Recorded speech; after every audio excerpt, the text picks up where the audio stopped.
Donald Trump is obviously furious about the Bob Woodward book that came out this week called Fear in the Trump Presidency. Actually, it comes out on Tuesday the 11th, but the excerpts hit this week and everybody got to see what an incompetent moron he truly is. The day after that was the New York Times op-ed that showed what an incompetent buffoon Donald Trump really is. So Donald Trump is obviously very mad about these things because a lot of his staffers talked to Bob Woodward, gave him all that information, and then this anonymous staffer goes and writes this New York Times op-ed. So Donald Trump, not knowing who the rats in his administration are, has, according to insiders in the White House, basically secluded himself. He's no longer talking to people inside the White House. He doesn't know who he can trust. So he is becoming more and more isolated within his own administration. He won't even speak to Kellyanne Conway because he doesn't know if she may or may not be the rat. White House staffers, according to Vanity Fair reporter Gabriel Sherman, who has some very reliable sources in the White House, this is what they had to say. It's pandemonium.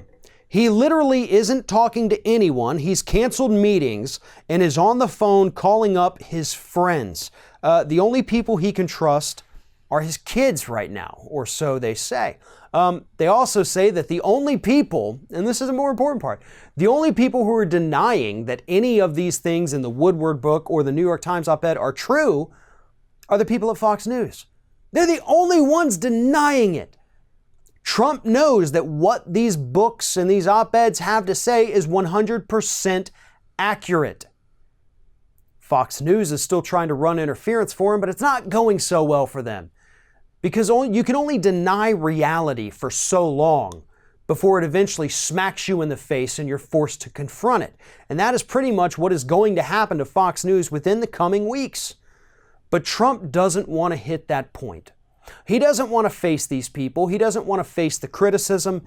And he doesn't certainly want to think that people are disloyal to him, because that's the only thing in life other than money that he actually values is loyalty. So he's withdrawn. He's becoming isolated. And I have to say that considering the fact that he is technically, because of his position, the most powerful human being on the planet, that's dangerous. Anger and isolation are dangerous bedfellows. And yet that is what we have right now with the President of the United States. This also happens to be the sole person in this country who can launch nuclear weapons. Now, I don't think Donald Trump is going to do something that drastic in order to, kind of get rid of all this negative publicity, but you never know. You don't know what this psychopath is going to do, and that's what makes it so scary. And the more isolated he feels, the more desperate he becomes, not just from the book and the op-ed, but from all of the investigations into his potential wrongdoings. We're going to see Trump eventually lash out in a way that none of us expected or predicted. And that is about the only thing we can predict from what's happening right now. He'll eventually do something drastic, something dramatic, something completely unexpected in order to avoid this negative publicity and all of the horrible things that he knows are coming in his future. The only question is, what is that dramatic thing from the president going to be?